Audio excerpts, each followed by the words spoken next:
He's the most radical president that we've had, I think, in our history. Hello and welcome to Offscript. My name is Stephen Edgington. From big business and the FBI to the civil service and the mainstream media, many Republicans feel their opponents dominate every major institution in America. So where is the culture war heading in the United States? And could it spread even further in Britain? To discuss these topics, I'm joined by the American historian and classicist Victor Davis Hanson. How optimistic are you for the future of America? Guardedly optimistic, because the fundamental institutions, while they're taxed and they're strained and stressed, they haven't broken yet. So we're the longest surviving democracy in the world, and we're the only constitution that favors a two-party system that's brought stability, more or less. And if you look at the ingredients of a civilization throughout history, there's only about 6 or 7 things that matter. One of them is, do they have sufficient food supplies? We're the largest producer of food. If you take away China, and their data is inexact. We were the largest producer of fuel. I think we have the ability to do that in short order. Largest producer of natural gas, second largest of coal, but largest of oil. Your own Times education supplement not long ago rated the top, I think, 20 universities in the world. The United States was on, I think, 15 of them. And that was largely not on the basis, obviously, of our English department or law schools, but on tech, business, medicine, things that counted. We have the largest, I still think, even after the disaster in Afghanistan, we still have the most adept military. So in looking at economics, we're all talking about China. Even if it were to surpass our GDP in 4 or 5 years, they have about 4 times the population, more than that. So on a rough scale, 1 American is producing the number of goods and services as 4 Chinese counterparts. So that the essentials are good, but we are in one of these Civil War, 1960s, Great Depression valleys in which the country is divided and people are trying to destroy the system that gave them their affluence and prosperity, whether that's the 180-year filibuster or the 233-year-old electoral college or the 60-year, 50-year union, 50-state union, or the 150-year 9-person Supreme Court, or the constitutional idea that the states have primary responsibilities for setting voting law. All of those are under assault now because they have not given the neo-socialist Jacobin movement the results that they want. Let's talk about the man who is allegedly attempting to heal the divisions in America, Joe Biden. He ran on an election campaign of supposedly, as I say, trying to heal those divisions. How would you rate him in terms of the history of presidents in America so far? Well, we've had moments where a president was so enfeebled that we've never had a president resign for health reasons. So presidents, except in the case of Richard Nixon's, do not resign. They cling desperately. So we're not going to see any president resign. Nixon only resigned because he felt that he was going to be not just impeached, but convicted in the Senate. And nobody had ever had that happen. And nobody's ever had it happen today. So his advisor said to him, you will be the first person convicted in the Senate. So he resigned. So Biden is not going to resign, but we've had cases such as Grover Cleveland for a little bit, but mostly Woodrow Wilson comes to mind, where he was so enfeebled, he was just comatose nearly. And I think we're getting to the point where Joe Biden is not able to go out and work an 8-hour day like most people. And most people 78 have some problems with that. All discussions of Joe Biden hinge on the fact that he's not the Joe Biden that he was 20 years ago. So what I think most of us feel in America now is that he did a Faustian bargain with the left, that he was a veneer of, respectable moderation, and he carried the progressive agenda across the finish line, and then the progressives felt that his task was done and he should sort of recede into the shadows or just sort of mouth their shibboleths. And that's where we are now. He's the most radical president that we've had, I think, in our history, more so than FDR. FDR, the New Deal, he tried to pack the court, he did all of those things, but he didn't do it. Well, the war came and he tried to be inclusive, but Joe Biden on every aspect, whether it's his appointments, his judicial appointments, the open border with 2 million people, the skedaddle from Afghanistan, the deliberate printing of money, a $2 trillion deficit, $30 trillion national debt, the mandates, all of that is new. It's a level of radicalism we haven't seen in a long time. I don't think we've seen it from a president. So as a Conservative, therefore, is this the worst president, at least in your lifetime? It's hard to make an assessment after 11 months, but certainly if you look at issues, about 8 or 9 issues, this president took the largest oil and gas producer in the world that was completely immune from Middle East pressures and had really given multi-billion-dollar subsidies to the commuting middle class by lower energy price. He took that and he blew it up. We're producing 2 to 3 million barrels less. We're job-owning natural gas producers to produce less. We're subsidizing wind and solar as we've never done. And the result is that I just filled up the other day, and gasoline is about double what it was under Donald Trump, and natural gas is more than doubled. And that's taken an enormous hit. And so when you look at inflation, we have not had in 40 years 6.5% annualized rate as we finish December, and it's going to go up. We've never had in our memory supply chains disruptions.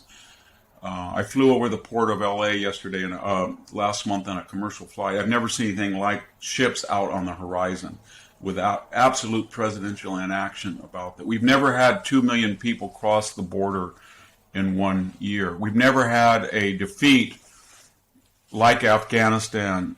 We had something like it in 1975 in Saigon, but that was a long, slow process, and we didn't leave the equivalent of $80 billion in the hands of terrorists, $1 billion embassy, and $300 million refit of Bagram Air Base. So I could go on, but you get the picture. So by these rubrics, it's hard to find anybody who's done a worse job in the first 11 months.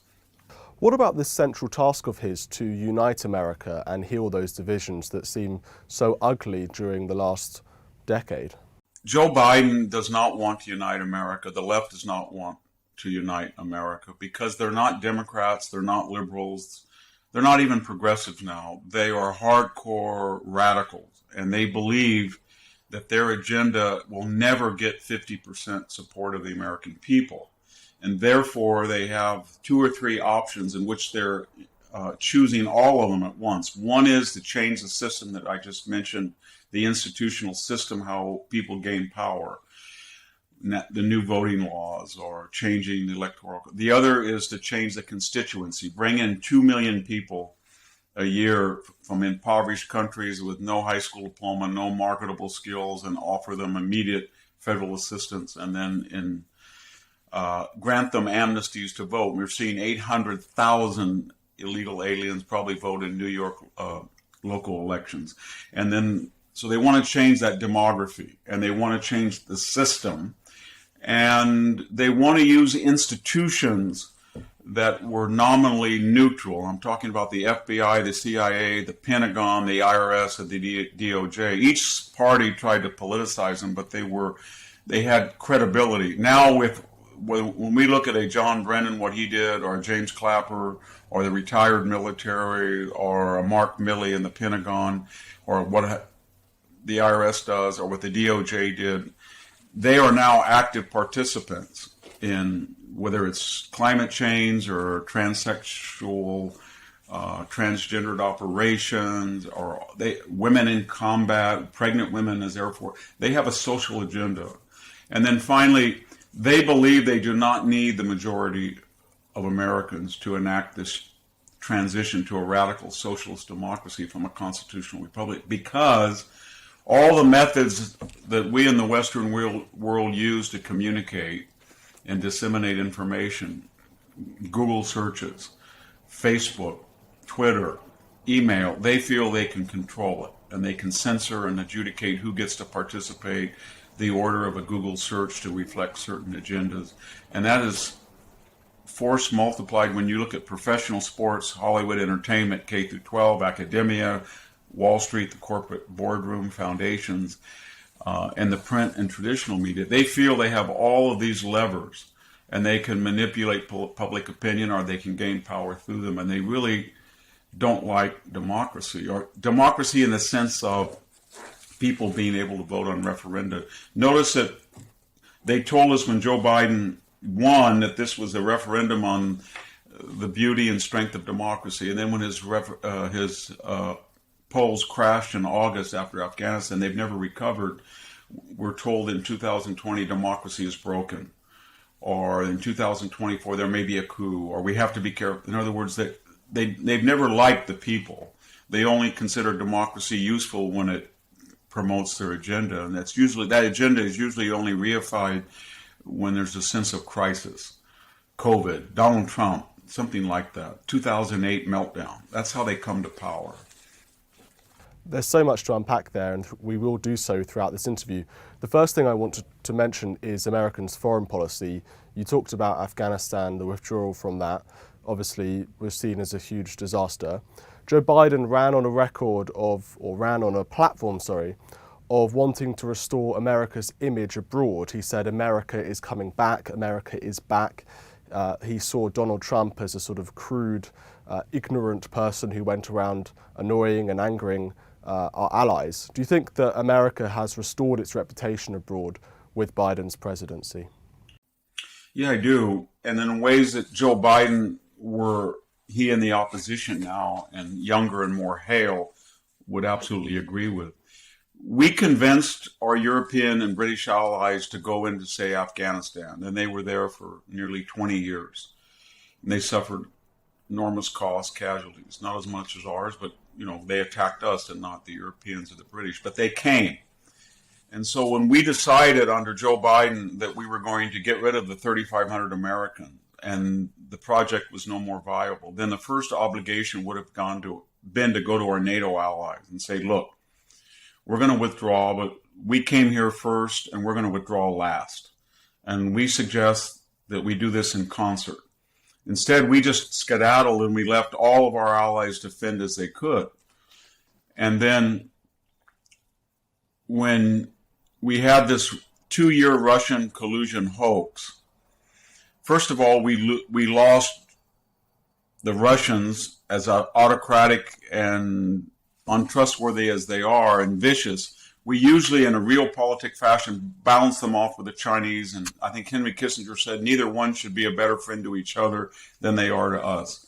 Well, we first appeased Putin under Biden with with Obama under reset. And then we came back and we demonized them under Russian collusion. And the point is that we have an active enemy now.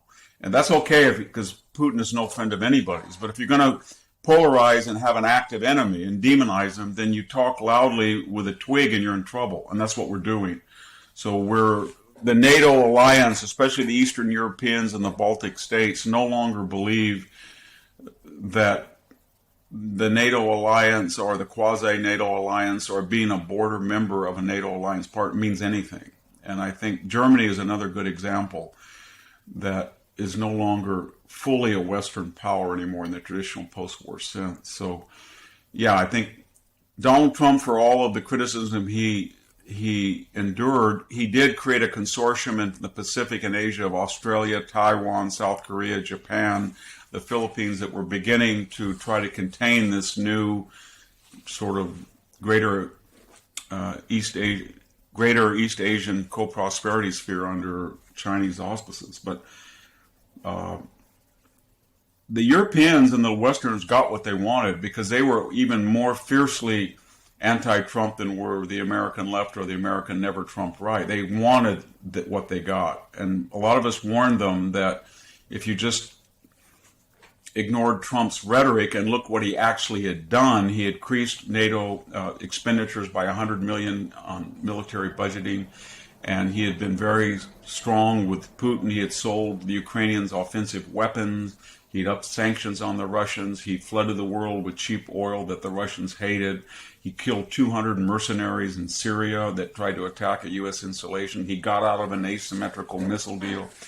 So some of us were thinking, he's trying so hard to show that he's not pro-Putin that Trump's policies were actually one of the most anti-Russian policies we'd seen. And now we're back to reset appeasement. More broadly, is the American empire dying? It's hard to say. I think what's happening is under George H.W. Bush and Bill Clinton and George W. Bush and Barack Obama, there was this American-led Western effort to say that China, and we had a lot of goodwill toward pre-Maoist China because of the American relationship with China and the World War II experience with China. We said the more that we are magnanimous to China as it sheds its exoskeleton of communism and fully emerges as a capitalist country, they will reciprocate that magnanimity with gratitude, and they will become a member of the Western democratic community. And this is going to be wonderful. They're going to follow a trajectory like India, for example. And the fact of the matter is they were communist, and they never renounced communists. They were proud of it. And communists looked at magnanimity as weakness to be exploited, not as kindness to be reciprocated. And so that started this empowering China. And so all during the 90s and 2000s, when you found a professor of computer science that was working for the Chinese, when you saw a CIA operative, when you found students that had a cabal that were sending stuff back to China, when China was dumping, when they were stealing patents, when they were stealing copyrights, when they were manipulating their currency. Here in the United States, it was, well, we're so strong and we're so powerful. We wouldn't want to be racist or xenophobes and attack the Chinese. And then Wuhan came along, and you can see how ill prepared we were to deal with the Chinese. And now we're in a very ridiculous situation of finally waking up and saying, we're not going to let Huawei do this, or we're going to have tariffs. And the Chinese are thinking, we're going to have a bigger economy, and we're ahead of you in so many areas in technology and fabrication and assembly and production. We just need a few more years with you, and then we're done with you. And so that's what's worrisome, that we're not as powerful as we were. And at some point, we're going to be a country that's very powerful with 330 million people, but we're not going to run the world as we did in the post-war era. And a lot of people on the right and left don't mind that. I'm not sure that I mind that either, but it's going to happen. And the enemy of America right now is not poverty or want. It's a bi-coastal culture of affluence and leisure. And we have staggering amounts of asymmetrical wealth in the two coastal areas. So when you have Silicon Valley with a 10 square mile area that has $5 to $6 trillion of market capitalization, then that money is very powerful. It can go into a campaign, as it did in 2020, $400 million plus into getting precincts to vote particular ways. So our problem is that we've got a very, very globalist, cosmopolitan population, one with windows on the EU, one with windows here in the West with Asia, and they do not believe in traditional American values as we've known them, or patriotism or nationalism. They feel they're citizens of the world. Tony Blinken, remember 2 months ago, said he wanted to invite the UN and to adjudicate whether the United States was racist or not. And things like that. Or the International Criminal Court should be welcome in to discover whether Americans had committed atrocities. And when we talk about the international community at the UN, we're talking in some cases Iran, North Korea, Nicaragua, Cuba, the Soviet Union, former Soviet Union, China, etc., etc. Well, I challenge anyone to name a country that hasn't committed atrocities in its past. You've described recently the Democrats as revolutionaries. Why would they want a revolution if they control every single institution or major institution in America? Well, I've never known any revolutionary who said, we won, it's now time to stop. The revolution, by definition on the left, is defined as today's revolutionary is tomorrow's counter-revolutionary. So I guess what I'm saying is that it's inherent for revolutionaries to want more revolution and to get more and more radical. And they do control the institutions, and they do control, at times, the government, but they don't have the majority of the American people. And so now they're 50-50, even with all the terrible things that happened to Trump, the hoax, the impeachments, the January, they still couldn't get more than 50 senators. And they have a narrow margin in the House. They're going to lose both in 2 years. I think they know it, and that's why they're talking about coups and everything. And they have a good chance of losing the president. That's what worries them.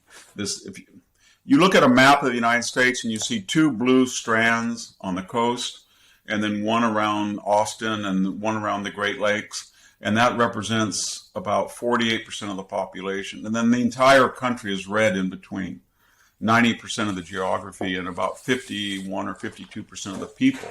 That's what they're worried about. And the problem they have is that where things are made, oil, food, transportation, factories, they don't control any of that. And so what we're seeing now is 2 million people in the last 2 years have left blue enclaves, Illinois, California, Massachusetts, New York, and gone to places of the old Confederacy. I can't believe it, but they're going to Tennessee, they're going to Texas, or they're going up to Wyoming or Montana or Utah, etc. So they're afraid that their blue state paradigm of high taxes, big government, appeasement of criminal, that homelessness, that doesn't work for liberals. And so they're in crisis right now, and they're afraid they're losing the majority of people, and they don't know how to stop it. And what I meant was, any sane person would go into Joe Biden's office and say, you've got to close the border, finish the wall. This is killing us. Or you can't keep printing $2 trillion and paying people to stay home. This is killing us. Or you've got to restore deterrence abroad, or our allies are going to become Finland-like countries. They'll have no choice. But they're not going to do that. They double down. I'm glad you mentioned the sort of geography of America, the demography of how on both coasts you've got these very strong sort of Democrat states. And as you say, many people are going from the blue states to the red states. What do you think of this idea of a secessionist movement within the Republican Party who feel that the Democrats are so anathema to everything America stands for, and the fact that they control every major institution means that there's no option left than to create your own country of just red states? And I'm going to quote from a radio host called Jesse Kelly, and I want you to respond. So he wrote that there is simply no common ground with the left anymore. We are now a couple screaming at each other all night, every night, as the kids hide in their room. We cannot come together, but we do not have to be like this. The history of the world is nations breaking up and redrawing their borders. If we want to avoid this political divide turning into a deadly one, we should do likewise. We did that once, and that didn't work out very well. And the problem is that when I mentioned red and blue, it's true, but what happens to somebody like me in a blue state, California? And what I meant is that California's got 40 million people, and we've got about 15 million that are conservative. And if you go to the geography of California and you go north of San Francisco, which is larger than most states, up to the Oregon border, or along the Sierra Nevada foothills, or the Great Central Valley of 400 miles, or the Inland Empire, the people who live there are more conservative than people in Utah. I live in Fresno County. I can tell you that people here are all armed. They don't go to San Francisco. They don't trust their kids going to the coastal universities. They don't like people from the coast, but they're in California. And there are places of blue enclave like Austin in the middle of Texas. So it's not so easy. But more importantly, I think conservatives, and why I disagree with the radio host, is I think that we're starting to win now. And I'm talking from an area that's 95% Mexican American. This was ground zero of illegal immigration. Donald Trump got 45% of the Latino vote here, and Mexican American males 52%, because abortion on demand, transgenderism in the schools, and an anathema for people in that community. They like to be militarily strong. They're coming into the middle and upper middle classes. They're angry at the price of energy. They're terribly angry at the taxes considered what they get in exchange. They don't want open borders. I've talked to so many people, and they say, my mom's on dialysis. Why would I want a bunch of people from Oaxaca to come here and crowd these services? And so they're starting to lose their constituencies. They're losing suburban voters who are now upset about crime. They're losing minorities who feel that they're being talked down to by elite white bi-coastal professionals and academics whose culture they abhor. So I would rather work at getting a majority of Americans, and I think it's happening.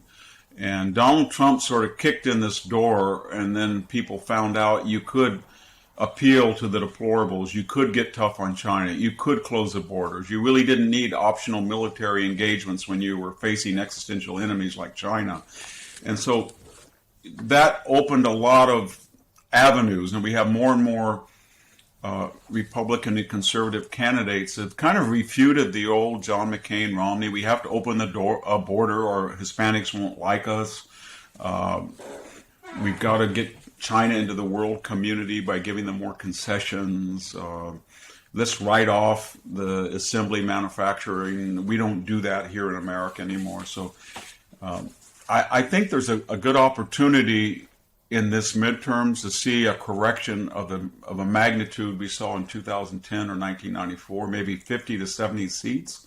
And I think we could win back the Senate.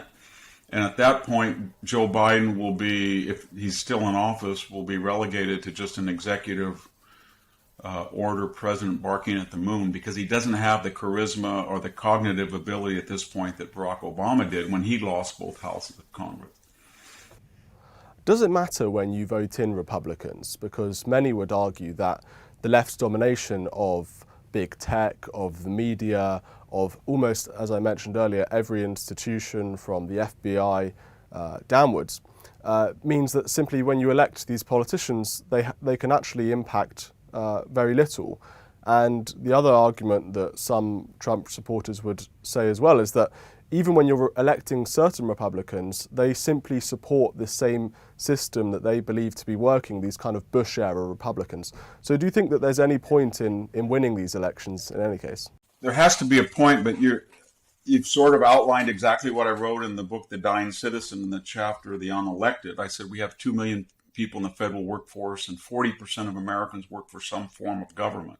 And we have these unelected people, an Anthony Fauci, a Mark Milley, a Lois Lerner at the IRS, a James Clapper, an Andrew McCabe, a James Comey. And they exercise judicial, executive, and legislative power on their own. And administrations and senators come and go, but they stay.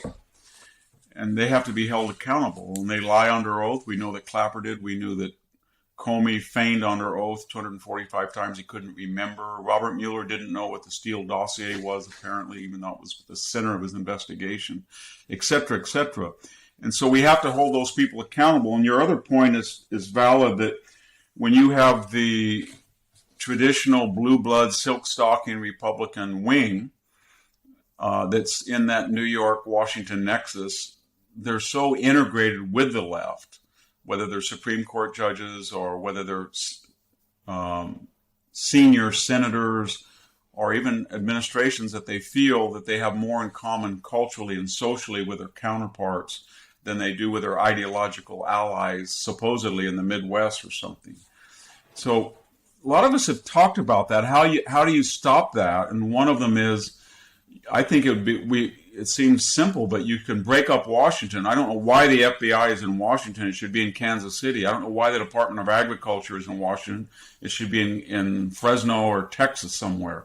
And if you broke up a lot of those nexuses, especially in the age of electronic communications like Skype or Zoom, it would really help in that. I think we also really need to look at antitrust legislation, anti-monopoly legislation. When you have Google running 90% of the searches, or social media is controlled by Twitter and Facebook. So there's things that we can do if we had a Republican Party that's not compromised. And for all practical purposes, let's be frank, if you are a Republican today and you want to run for Congress and you want to run for the Senate almost anywhere, you're not going to be able to run on a John McCain, Mitt Romney, agenda. And the people who tried it, like Liz Cheney, they're going to lose. She's going to lose in Wyoming, and she's from an ancient family there that has enormous influence and power and a network of supporters, and she's got a huge nationwide fundraising apparatus, and she's going to lose. And so I think that the Republican Party finally is shedding this image that it's a bunch of white guys on the golf course putting around and talking about capital gains and privatizing Social Security.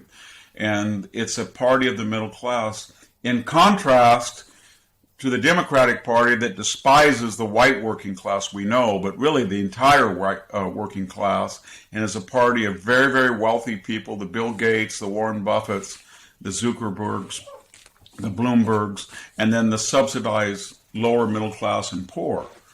And so they don't care about the middle class. They feel they lack the romance of the poor, and they don't have the culture or the sophistication of the wealthy. And they make fun of them on 360 degrees, 24/7. These are the deplorables. I'm quoting Biden and Obama and Hillary. These are irredeemable, deplorable, and John McCain called them the crazies. So they have a whole language of disparagement for them. It's fascinating. You're seeing these exact same trends in the United Kingdom, where Yes. more working class voters are now voting for the Conservatives by a huge margin than voting for the Labour Party for all the same reasons. I'm curious as well, I just find their rhetoric so fascinating, those on the left, when they talk about things like, we live in an era of white supremacy, we need to end all racism. These seem to be very lofty goals. But where does this sort of end? When is white supremacy ended? When is racism ended? Where does this revolution stop? It never ends for them. Well, this is my question. What is their aim? I don't really understand.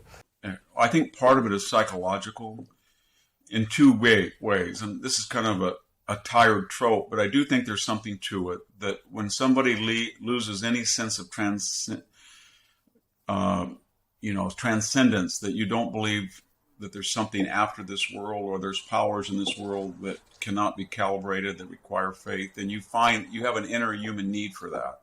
And for the left that are atheists and agnostic, their religion is getting in your face and forcing you to be a better person, whether that's on the climate or race.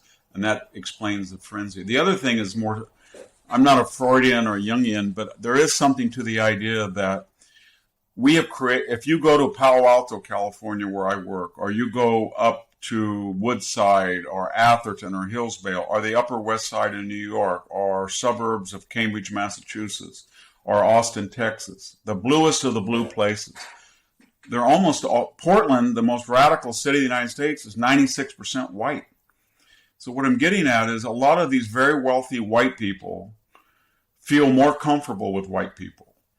And they feel terrible that they feel more comfortable. So in the abstract, they hunt out supremacy and racism and white privilege. But in the concrete, it never affects where their kids go to school, who they have over for dinner, who they associate, with the minor exception that a very elite level of minorities who they feel comfortable with. But they do not want to be with a middle class, white or non-white, and most of the non-white are middle class. So they create this constructed caring, and I've seen it so much on the Stanford campus, where I see these white kids, and if they really believed in helping minorities, they'd come down here to Fresno or Bakersfield and tutor, or they would send their kids to Cal State Fresno or Cal State Turlock. But when you look at how they live, they're the most pretentious, envious, status-conscious people in the world. And they don't want to be around anybody but themselves, and they feel terrible about it. Just look at the luminaries of the current Democratic Party.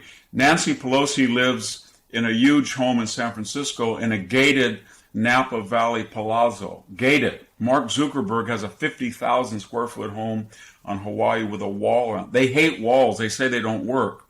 Barbara Streisand, all of these people down on the PCH in Malibu, same thing. So when you look at the schools, they worship, and it's very funny. They're all talking about we need not just proportional representation for college admissions, but what they call now things like equity admission or repertory admission. So if you're African American, you're not going to be let in regardless of your credentials at 12%. of the incoming Yale or Harvard or Stanford class, but maybe 15 or 18. But when you look at the numbers, and the same is true for Latinos, there's only one rubric you can cut, and that's white males, because you're 55% women anyway, and you're getting white males that are 33% of the population down to about 15.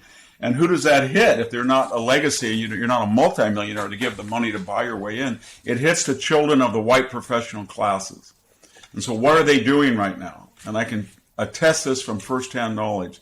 They are calling up the admissions office. They are calling up a dean. They're calling up a my kid didn't get into Stanford or Harvard. What am I going to do? This is terrible. I didn't think diversity would do this to me. Or they're getting carjacked in Portland, or somebody took their catalytic converter in Minneapolis, or they can't go to downtown Seattle. I didn't think that this was going to happen to me, or the Soros DA that they voted for let out somebody that just broke into their home. And so this was all, I don't want to say it was a game, but this was sort of revolutionary chic. And now the Frankenstein monster they created is going after them, and they don't like it. So they project all of these pathologies onto other people because they suffer them themselves. Is America a sort of victim of its own success? After the Cold War, when you won that war, the Soviet Union collapsed, America, people were talking about the end of history. As you mentioned quite rightly, Christianity, religion has declined mostly in Western countries as we become richer. So people feel that there's no ideological enemy and that there's no God anymore that they can look to as a sort of purpose. So this kind of meaning in their life is having to be filled with very odd, radical ideologies. I think that's pretty much sums it up. And that's was sort of the warning at the very beginning. There was a reason that Aristotle and Plato and many of the Stoics, well, we would call them conservative or right-wing, or maybe the Roman nihilists, Suetonius, Petronius, Tacitus, were kind of that way. And they all had a common, and I don't want to get into the German nihilists, but because I don't really approve of them, I don't like them, but Hegel and Nietzsche and Spengler, they all had a similar theme, that when you combine market capitalism or free markets with constitutional government, it puts an enormous onus on the citizen to not do what he's materially and legally able to do.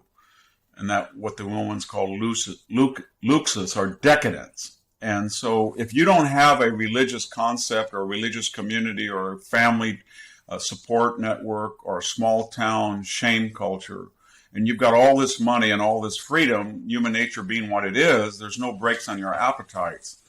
So here we are, when the very economic fabric, the agricultural fabric, the energy fabric, the foreign policy are all stressed out. But when you look at the upper middle classes and the wealthy, what are they doing? And you look at the popular culture magazines and blogs, they're enjoying a level of indulgence. It's just, whether it's John Kerry flying all over the world in his private jet to combat climate change, or, Mark Zuckerberg's latest acquisition, or Bill Gates buying 200,000 acres. It reminds me of Trimalchio and Petronius the Satyricon. So that was always a fear of what this West, and when you mentioned the UK, there was no reason why it would be different than ours, or we'd be different than the UK, because you have the same ingredients at work. A very sophisticated and stable form of government, and a free market, even under your socialism, a free market economy, and a lot of people who are getting very wealthy, and they're very free, and they don't believe in anything more than themselves. And they're indulgent, and they're at war with less well-off people in the interior and the hinterland that are more traditional. And they despise those people. It doesn't go the other way. The traditionalists in the West doesn't really hate this coastal globalist elite. They just feel that they're misled. They don't want to be around them. That elite hates the interior and wakes up every morning saying, what did I do to curb those people? And then they go to bed saying, I don't do enough. So they're incessant. I'm glad you mentioned the UK because obviously I live here and I study UK politics all the time.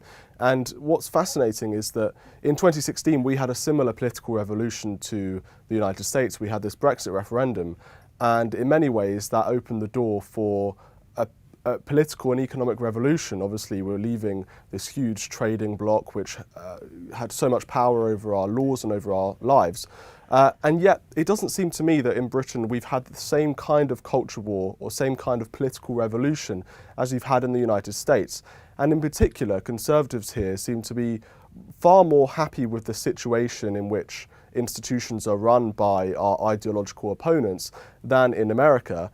And I'm just curious to know what we could learn from Conservatives in the United States. And, for example, there's some great grassroots movements within education. You saw Glenn Youngkin's election recently in Virginia, and parents who are going to school boards and arguing against so-called woke ideologies being taught to their kids. I'm really, really interested in what British Conservatives can learn from Americans in how to combat this stuff.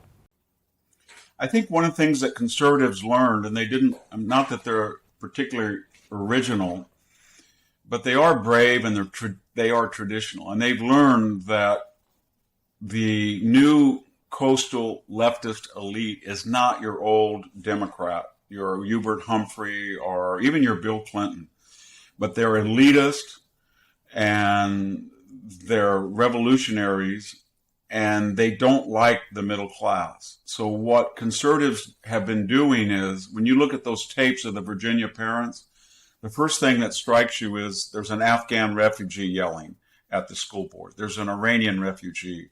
There's a Taiwanese American. So the conservative movement said, we're in the middle class now, and we're the majority, and we want anybody to come in here to attack these people who are ruining our country. And we don't have to have exactly the same agendas.